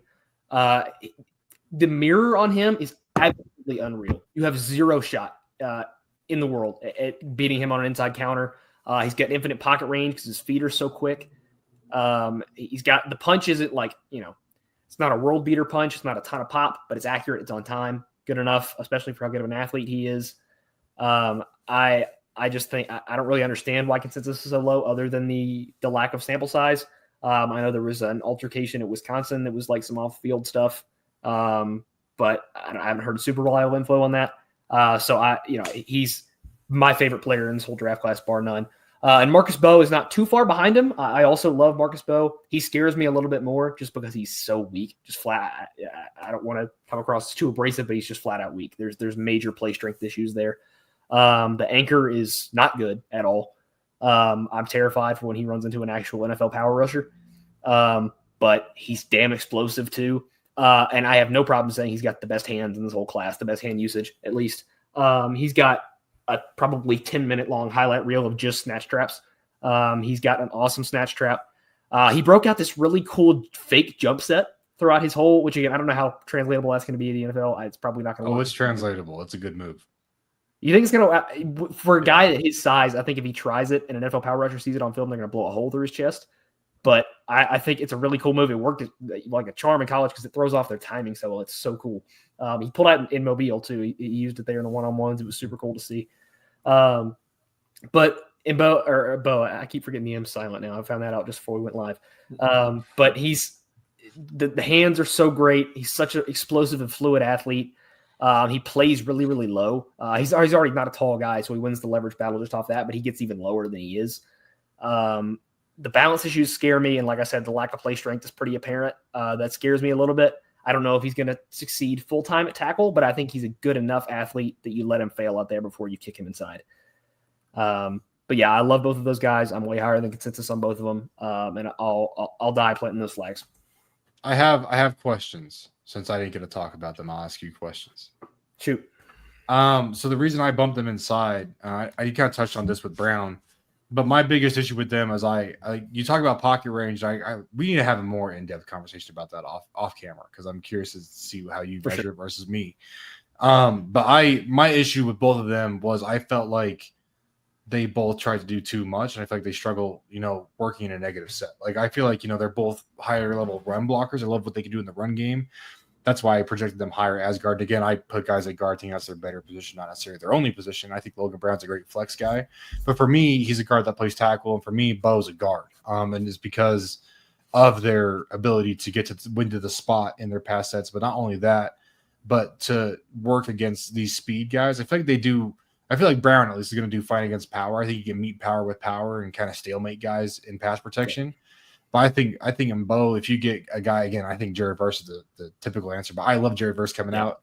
He's always my frame of reference for edge rushers. I think I want to say the same thing about a couple of guys this year. But I think they're going to eat Bo alive. And I think it's the direction the pass rush is going. So my question is, I felt like they had range issues. I need you to convince me that these guys aren't going to struggle with speed to power on the edge or just straight speed flying off the edge, maybe an inside move, working back to the perimeter, working a contained look from some of these more athletic guys to the next level. I see that concern much more with Bo. I think it's a very, very real concern with Bo just because he's such – again, the word usage feels bad, but it's frail was almost what comes to mind, where it's like he's playing like a stiff wind could blow him over. He's a very timid player. I think you could tell that he's not confident against power, and it shows. So yeah, and it makes sense why if you watch him. So I see that absolutely with Bo. I think he could. And again, I don't know if he works at tackle first. I 100% understand when people kick him inside. I think more people are doing it because of measurements than they are actually watching the tape. I agree. But like we said, that's a different conversation. But with Brown, I feel like with Brown, he's already such a polished and explosive athlete off of 1 year. There's so much untapped potential on top of that. I don't think he has. There are anchor concerns with him. He didn't really get tested this year as far as anchor goes, but you saw it in the Senior Bowl. Shamar Stewart. He's very protected in that scheme for sure. Yeah. Like Shamar Stewart put a hole through his chest a couple times in Mobile. Yeah. The anchor concerns are there. But kind of what I was talking about with Connerly, but to a more exaggerated degree, where you see this guy, there's no play strength issues with Logan Brown. He's killing guys in the run game. So I think the anchor is more of a coaching issue, and I think it's something that can be tapped into when you get to that next level. So I have less concerns about that with Brown, but the Bo concerns are very real. I fully understand that and why people are lower on him and or kick him inside. I'm super excited to see Brown's measurements. I think if he comes in, he's going to test out of this world this week. He got measured in Mobile. I just got to go find him, I'm sure. But he's a guy for me that I need to see the length in measurements because I don't see it on film. I think if he played with better length, and that doesn't mean having longer arms. That means knowing how to use your arms, just to clarify with everybody. Mm-hmm. But he just doesn't have that on film. That's one of my biggest concerns where, I think he's a good hand fighter, but I don't think he's good. Like if that hand gets knocked down early, I feel like that corner just opens right up. That's one of just my biggest issues with his tapes. Thanks for speaking to that, sir. Yeah. Mm-hmm. Okay, so I was looking. You got through both Brown and Bo, which means that we pivot to Parker. And Parker, you will do Cam Williams and Jalen Travis. Perfect. It's funny. Cam Williams is Anthony Belton, but more athletic. I think more athletic, less strong. So if you look at Anthony Belton's game and you just think, what would like the alternate dimension Anthony Belton look like? It's Cam Williams, where he's not going to punch a hole through your chest. He's not going to take you on a ride for 15 yards, on the perimeter run game, but he's going to be able to mirror very effectively. He's going to get hands on and keep hands on. And if you knock them off, he's going to replace them very quickly. I think he's very much a technician, but very clearly lacks play strength, which is, I think, why he's become such a great technician. And that's why for a long time, and I think on my final rankings after we finish testing and stuff, Cam Williams will probably finish very close to, if not above, Banks on my board, just looking side by side. I think Anthony Belton's a great separator for them as far as my tackle list goes. But I think Williams is he's a great run blocking tackle. He's a great quick pass game. I think he'd fit great in Miami style type guy where he's going to get in the perimeter well. He's going to get to the second level well. He's going to work well in quick sets. But if you're looking for, 5, 7, 9 play action style pass looks, that's where you're going to really run into struggles with him, where once these guys start kind of leaning into their power more, he's going to get moved back. He can anchor. It just takes him a little bit to settle in. I wouldn't say he has anchor issues. I just think he is a lot more conservative with his anchor. He wants to give you a little space and get his hands in a good position before he can out leverage you and then set that anchor. It just doesn't feel like he's very confident in it. But I love the athletic profile. I love what he does in space. I think he's a very patient player. I think he's very good at some of the, more technical stuff that I always look for and that I hope to see my tackles have. I just think the play strength concerns are real for him. And I think he does a good job of covering them up, but I don't know how translatable that ability is. That's why he slid down my board a little bit, but big fan of the player. And again, I think he's been up and down my board. It's been kind of a roller coaster with him. Like I talked about with a couple of players throughout this process, but I think he's in a good spot right behind Anthony Belton, wherever Belton ends up. Okay. And did you do Williams and Travis?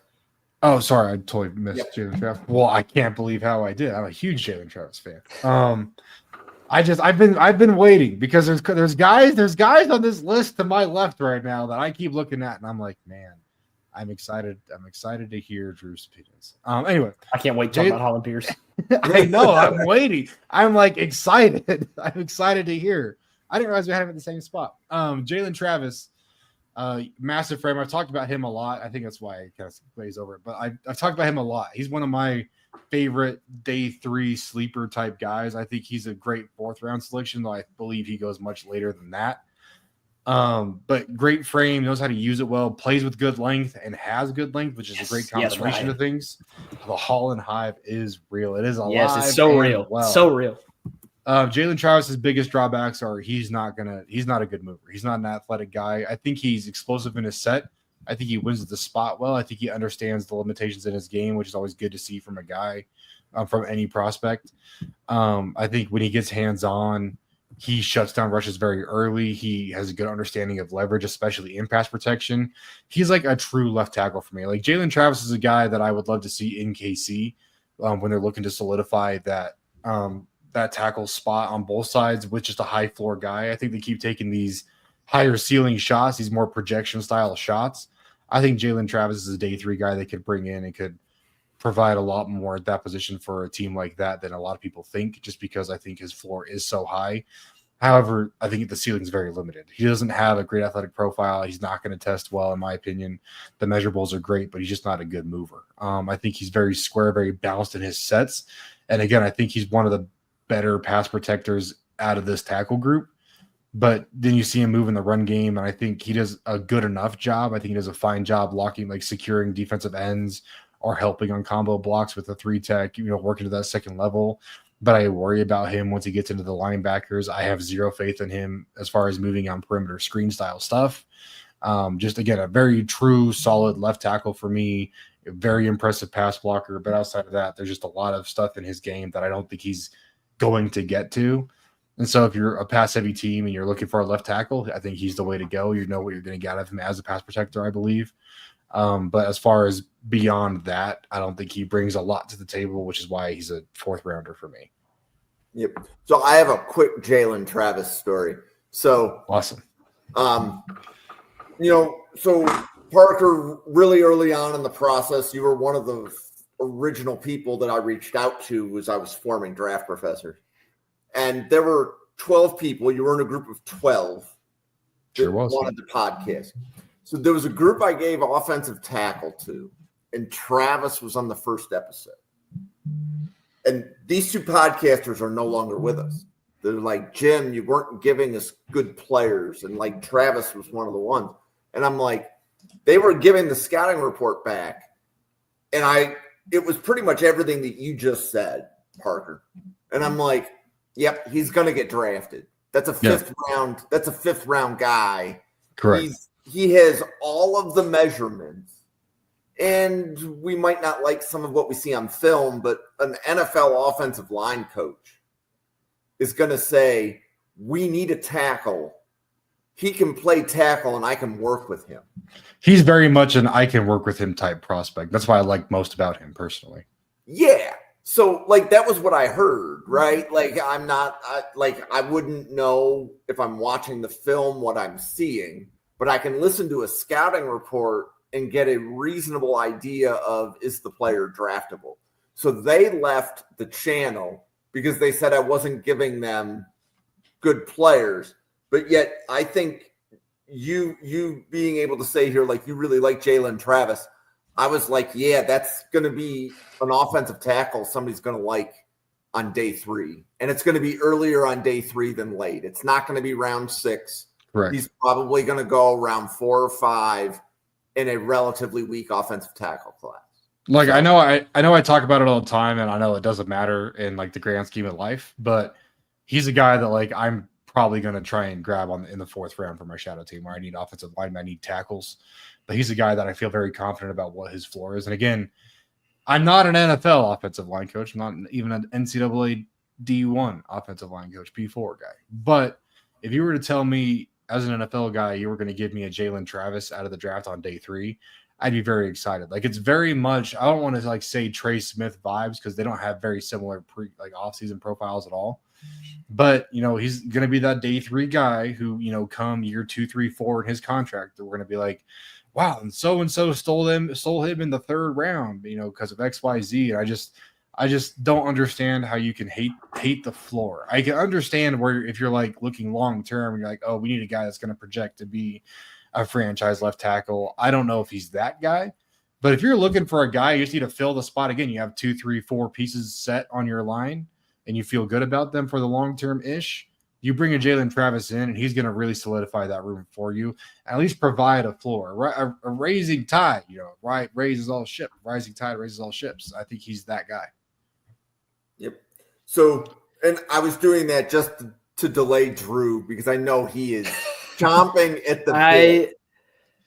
I have been waiting this whole thing to talk about Holland Pierce. So, for anybody that was around here, was that 2 weeks ago that we did our offensive tackle podcast? Correct. I put together my list, and Jim, we'll shout out to our host here, asked me, there's no Holland Pierce on the list. And I thought I heard the name, he had big measurements at the Shrine Bowl, but I hadn't heard anybody really mention him. He's probably not even going to make the list. And I didn't watch him before off the tackle list because I got down to some time constraints. And then I get around to watching him for this big board. And I'm kicking myself for not listening to Jim and watching this guy before our off the tackle podcast because he rocks. This guy's awesome. And I know he's at OT9 on this list, but it's because it's crowded. He's an early 3rd round pick for me. This guy's going to be my top 75. I love Holland Pierce. So obviously the main selling point, he is 6'8", 350 pounds with, and listen, when I said 37-inch arms on that frame, this guy is a 350-pound pterodactyl at 6'8". And he's DeJuan Jones with longer arms and more athletic. This guy, in a class full of tackles, the bigger tackles at least, that cannot move and cannot deal with speed, this guy is 6'8", 350 pounds, and he moves better than probably half the tackles in this class. He's got absurd movement skills for his size. Nobody that big should be able to move like he does.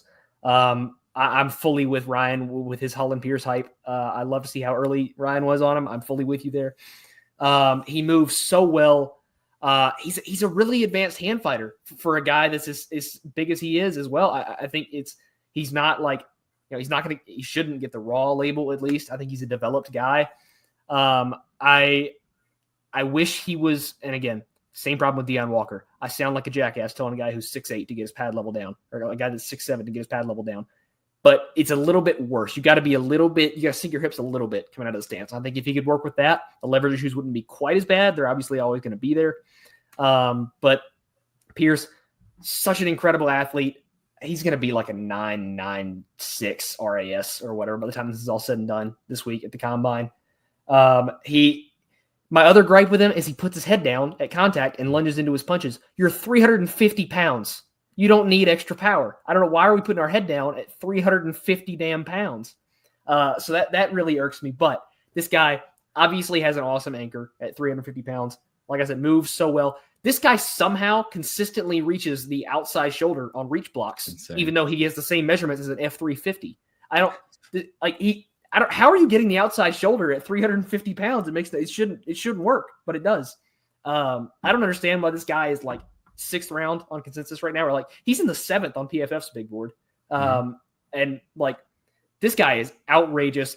He shut Jai Joyner down in the Minnesota game, who was an explosive edge, didn't give up the corner to him. Obviously the pocket range and the foot speed concerns are there. But this guy, he mirrors, like he doesn't lose to inside counters at 350 pounds, which is unreal. He sells out on speed and he still has the mirror to get back inside. So I think this guy has outrageous potential. I would take him on day 2 and not bat an eye. Like I said, I have an early 3rd on him. And it took some restraint to not put him higher than that. So I love Holland Pierce. So upset I didn't watch him before OT episode, but I guess it's better late than never. And then on to Chase Lunt, another guy who I absolutely love, who I kind of doted on in the Offensive Tackle podcast, but I'll do it again. Lunt, and I posted a cut up of him early this afternoon on the Duke game. This guy gets on reach blocks and gets to the second level like somebody just lit his ass on fire. This guy, and he's a converted tight end. So he obviously has the movement skills, but he moves so quick, easily the most fluid mover of this group. But I think his ceiling is pretty low because he's just not a great. He's obviously a great athlete because he moves so well, but in terms of like the total package, he's not very strong. He's got the same major play strength issues that Bo does. The anchor is a real problem. He never really got tested at UConn, but he still kind of got blown through a couple times. He's going to have serious problems with NFL power. Not quite as good of a mover in the run game as you would have liked against UConn competition. But he's a good hand fighter. Not a lot of pop in his punch, but it's accurate. It's well timed. It's technically sound. Got good leverage. He's balanced, like I said. Reach blocks, unreal. They're automatic with him. There's zero question he's going to get the outside shoulder. This guy, he tracks guys at the second level and third level like a DB. I mean, he'll sink his hips and mirror a guy. He never loses somebody in the second level. He's a heat-seeking missile to defenders in space. So, like I said, I think the ceiling's always limited by some strength concerns there. But such a good athlete, and I've got a late third on him as well. Cool. And then the last player that we haven't talked about yet is Ozzie Trapilo from Boston College. So, Parker, you want to talk about why you have him at 10 on your list? I would love to, but only after I give Drew props, because I think having Holland Pierce and Kelvin Banks right next to each other on your rankings is accurate. I think Holland Pierce is what everyone thinks Kelvin Banks is. Yes, right there. Thank you, Parker. Where he's the athletic guy that has the size, but still has the anchor and has power in his hands. Unlike, I know Drew said not to say this, but I do think Holland Pierce is more of a project. I think the pad level issue is a flexibility issue, not a technique issue. I worry about his ability to bend. Again, those bendier guys around the corner. And kind of all that project stuff that I talked about with some of these other guys all applies to Pierce. I think he's got the traits. I think he's got the ability. But he's just not good to me yet. He's not good yet. Like, I think he's a fine player. I don't think he's a technically refined player. He almost reminds me of Kingsley Suamataia out of BYU a year or two ago, I think last year, where he's got the size, got the athletic ability, but man, it's just like there's technical flaws in his game that you're gonna have to really work out of his system, which is why I have him a little bit lower than Banks. I feel like Banks is a similar player with less athleticism but less technical flaws. But I think Holland Pierce, the player that everyone describes to me as Kelvin Banks, I see as Holland Pierce. So yes, exactly. And when I say he wasn't a project, I more meant like just the hand fighting. Like, I thought he was pretty technically advanced with the hands. I didn't mean not a project overall. Yeah. There's definitely like I agree with you. I wouldn't call him raw. I just think there's a lot. I think there are a number of issues in his game. Like I have him as a fifth rounder. He was a borderline traits but not good player, but I think he was more not good than his traits could make up for at times, especially against the competition he was seeing. But with these last two players on my board, I have to throw out there a trend that I've noticed over the last 3 years of really diving in and making 300-plus player big boards for my drafting purposes. If you don't have 2 Rutgers players and 2 Boston College players in your top 175 every year, you're not watching the right film. Because I think the last 3 years, I've had at least 2 Rutgers players and at least 2 BC players that go on to be good football players. And they should be top 175 guys. And people just either don't know about them because they didn't watch the teams play, or they're watching certain players on those teams, like 1 or 2 guys. But there needs to be 2 of each in your top 175, I believe. Even if it doesn't feel like it. But I mean, even if you look at last year, we had guys. I mean, I feel like it's every year. I feel like it's every year with these 2 schools. So I don't know how it happens. Just out of curiosity, for Rutgers, do you have 2 or 3 in your top 175? I think this year I have 3. If I'm remembering names correctly. I was about to ask then, Monanganai, Pierce, top 175 guy. Yeah. And who's the third? That's what I was because I can see, because I think there's another corner. There's another DB. Tyrene Powell that high, or I know what I'm drawing a blank on his name, but there's a DB out of Rutgers. But Rutgers makes good DBs. They do every year. Well, Max Melton was awesome. Max Melton's a dog, dude. Like, anyway, Also, for the record, one last thing on the Banks Pierce debate. Those guys are 0.1 away on my grading scale from each other. It took every ounce of restraint that I have in my body not to put Pierce over Banks just for shock value. Every bit. Yep. So Ryan just helped us out. Yes, With the other thank you. Rutgers player. Thank you. How you not find that name? First off, I know, like that's the name. You're not going to you should watch always remember. Longer Beam? Come on now. Come on. Anyway, Ozzy Trapilo, Boston College. Has to be a Boston College player. Had to include him in the top 175. Whether or not he deserves to be, because he's going to earn it at some point because he went to Boston College. Have to represent.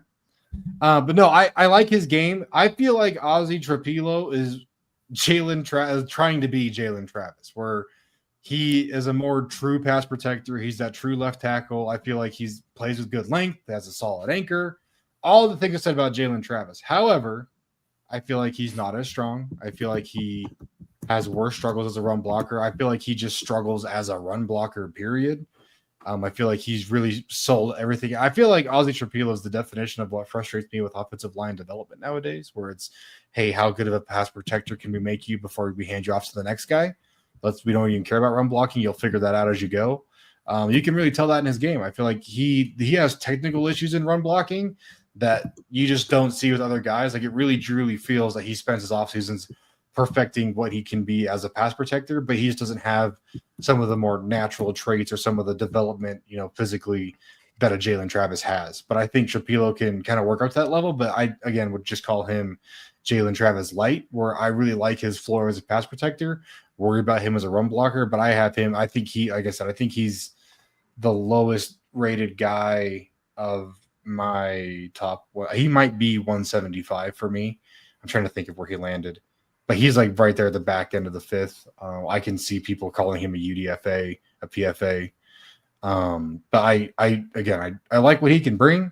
I think if you're looking for a tackle, you'd be happy with a Trapilo once the draft's all wrapped up or once the free agency period's over. But he's just not going to really excite you watching him. It's just more, I think, me and the nuance that I like as I watch a lot of offensive line film over the course of a year. There's just things that he does well that other players don't in pass protection. Like, he has a very good understanding of leverage, of timing, of patience, like of all of those like core principles of pass protection that some of the other players just don't have and don't seem to have a grasp on. But then you switch him into a run blocker, and it's like, oh, well, that's why all these other like niche things of pass protecting, because you've just spent a lot of time doing that. I need you to like figure out how to drop your pads in the run game and run your feet through blocks and XYZ. But I'm a fan of Trapilo because I think he's a true left tackle. I think he's a good pass blocker. But yeah, the issues in the run game are going to be a problem. See, I'm going against. I preach myself as a purely film, never measurements guy, but I'm not sure I can ever get past 6'8" with 33-inch arms. That is the most bizarre frame of any human. Like 6'8" with 33-inch arms. He's hiked up down here. Like, again, there's stuff I like about his game. I've got like a 4th round grade on him. I don't dislike him, but I cannot get past the bizarre frame. It's hilarious. In the human making factory, the two Boston College guys in this draft were next to each other, and the machine had a little malfunction, and they gave Ezeraku's arms hanging down to his ankles to Ezeraku, and they gave Ezeraku's arm to Trapilo. Yeah, because Ezeraku is 6'2" with 45-inch arms. And Trapilo looks like a T-Rex out there in pass protection. But he's a good technician. He's a very good hand fighter. Very technical. He understands leverage. Like, he works with he kind of, and this is a dramatic comp, but he reminds me of like why I like the Rashawn Slater, even though he had the short arms, where it's like he knows how to use them. And again, I think he plays with good length, though he has shorter arms. But again, it's hilarious because they play for the same team. So if you just watch a Boston College game, you're like, both of these guys look weird, but in exactly opposite ways. Yeah. But yeah, so I agree next 100%. week's podcast is going to be body shaming with Parker and Exactly. Yeah, that's the next podcast. Yeah, we're here. I've already got the list made. We get combine measurements and we make fun of them. Oh, this is pretty good, guys. We just covered what 20. I think I had 25 offensive linemen. I mean, that was a lot of offensive line tape recently. That was well done. A conversation I had with Drew coming into this week.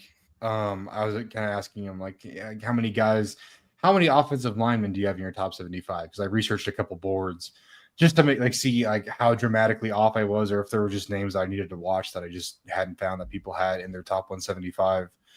And PFF has 27 offensive linemen in their top 175 on their site as of today.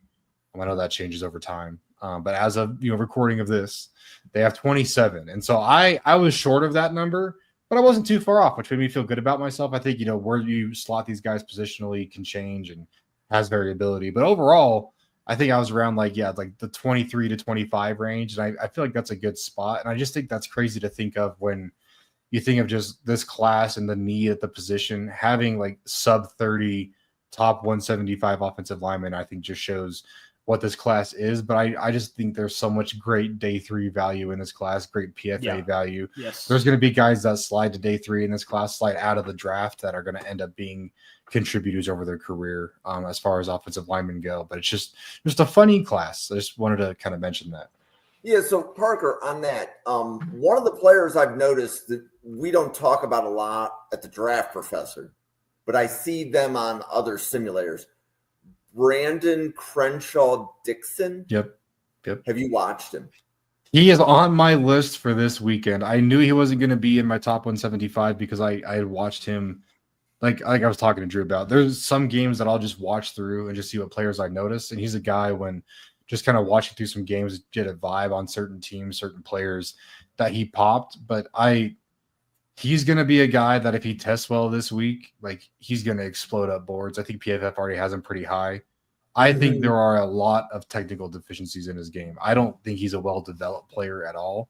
I think he is almost 80-20 traits to technique. He really leans on how he's built and the athleticism he possesses, the natural strength that he has, which are all fine things. But I just worry about long-term, as far as, the first 2-3 years of his career, what he looks like for a team. I think he could very easily be a practice squad guy for a year or two, or a fringe 53 guy for the first 1 or 2 years of his career. And then, start coming into the league and figuring things out. As I've talked about with the process of developing offensive linemen, it takes 2 or 3 years.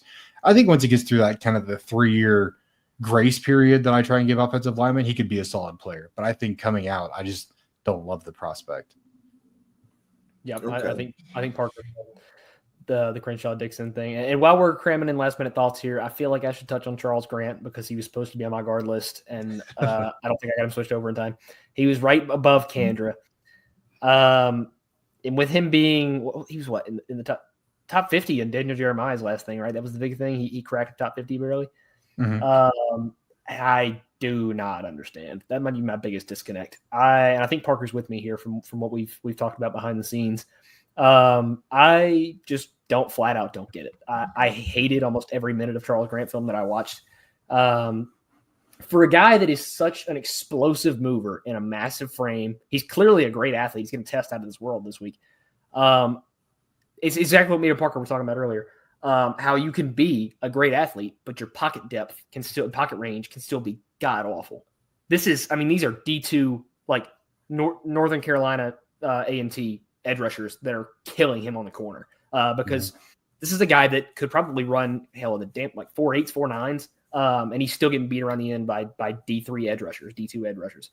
And for a guy that normally, what I heard coming into it was that he's throwing around guys like ragdolls in the tape because the competition's bad. I watched the Richmond game, and this dude's getting blown through on the chest. That Richmond game was bad. It was awful, flat out terrible.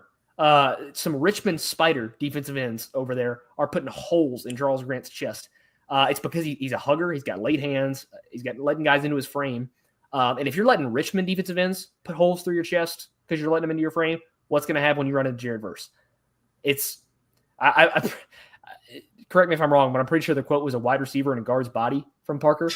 That was exactly my favorite quote. I think that encompasses everything wrong with Charles Grant. We'll just move him to a blocking tight end.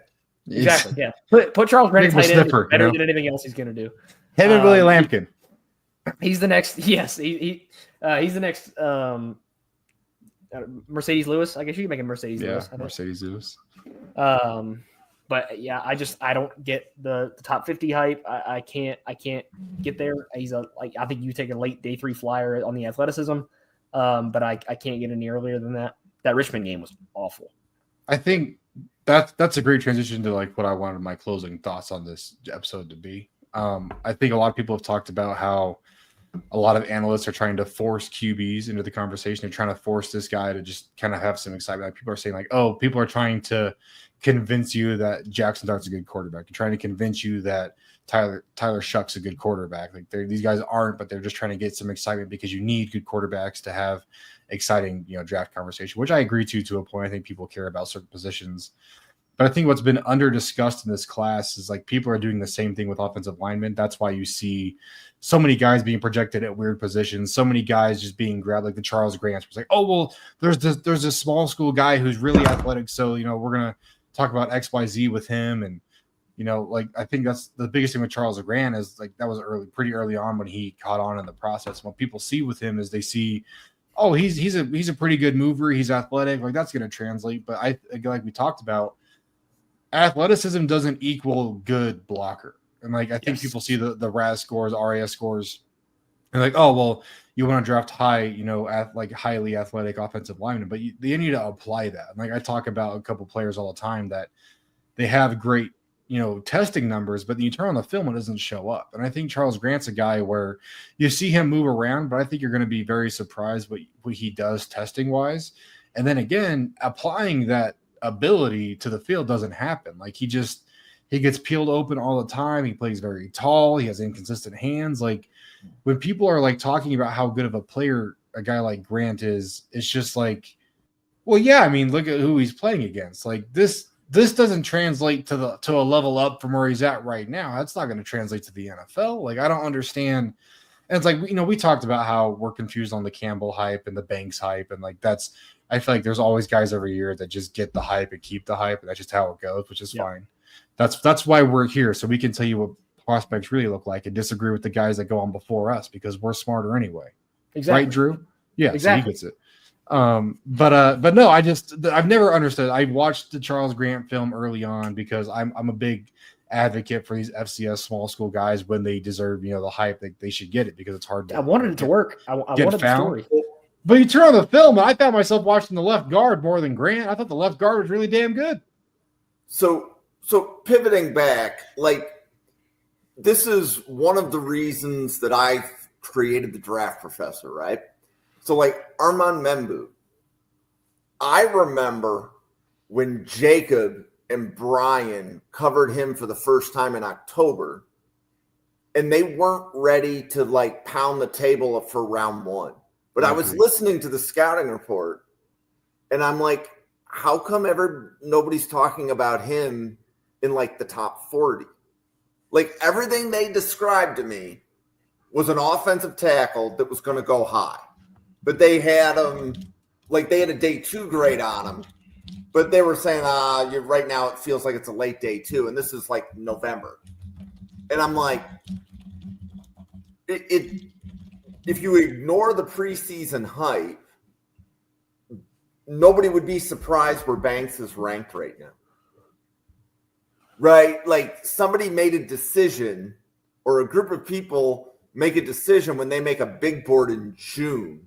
Mm-hmm. But they only if NFL Stock Exchange only watches 15 guys to give you a top 10 board. Did they ever watch Membou when they were watching Banks for preseason? Right? They may have not watched him. Were you watching Holland Pierce in May? Come on, guys. What are we doing? No, yeah. Nobody except for Ryan. He's a real grinder. So we will. Well, anyway, so I know next year we're going to be doing more for summer scouting. I'm actually looking forward to what we can do in the summer because we have 42 podcasters at the Draft Professor. And then we got people like Ryan who come on and guest with us once in a while. So, and then Andy, thank you for stopping by. I know that you're in my feed daily, so thank you for stopping by.